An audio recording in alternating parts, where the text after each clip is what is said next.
Dear Reader, about 2 years ago, I was browsing in a favorite dusty old bookshop, one that I frequent when I am in need of a random book find. On this particular day, I found myself in the poetry section and picked up a worn hardback copy of Leaves of Grass by Walt Whitman. As I began to flip through the pages, I noticed some handwriting in the book. On the inside cover was written, "W.W. will show you the way." On the title page was scribbled, "Solvitur ambulando," and underneath that, the Wander Society with a small thunderbolt symbol. Fanning through the pages, I found some underlined passages and several more interesting-looking symbols in the margins. After seeing this, I found myself a bit winded and excited.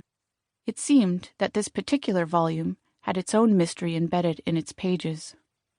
What was the Wander Society? What did the random phrase mean? I wanted to find out more. I carried the book up to the register and excitedly paid the clerk the $15. I left hurriedly, feeling like I had just received a secret message from the universe, determined to find out as much as I could about the Wander Society. I started with a Google search and uncovered a website for the Wander Society. I hoped it would provide a clue into the group's reason for being. I'll admit, part of me was prepared to be disappointed, thinking that perhaps this was some kind of promotional campaign for a large, uncaring corporation. But when I plugged the URL into the browser, I was greeted with a black page featuring only a white thunderbolt in the middle of the page. Nothing was clickable. Next, I looked up Solvitur ambulando. The phrase was Latin and translated to, "It is solved by walking." Interesting, but I still wasn't sure what came next. This was clearly going to take a little more detective work, possibly a lot more, but where to go now? I decided to consult Walt Whitman. He was the source of my discovery after all, and I was intrigued by the message, "W.W. will show you the way." I should preface the next few paragraphs with the fact that I have limited training in literature.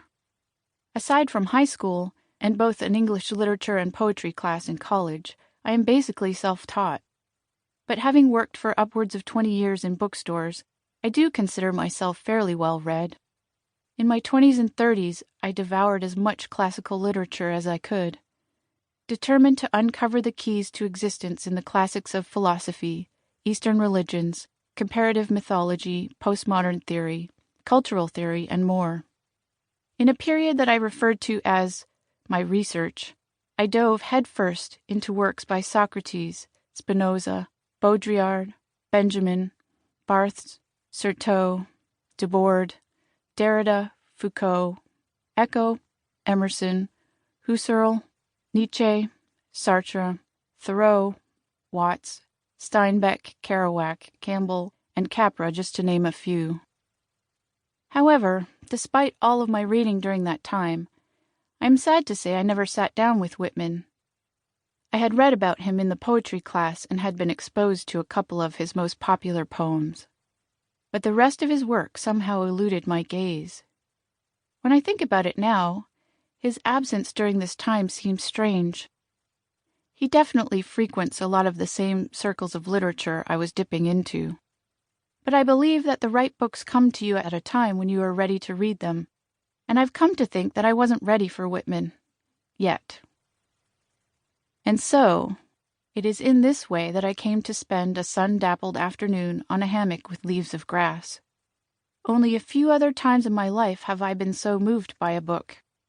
Marquez's Love in the Time of Cholera, Kerouac's The Dharma Bums, Campbell's The Hero with 1,000 Faces, Steinbeck's The Grapes of Wrath, and a few others left me with a feeling that my heart had just expanded a couple of sizes.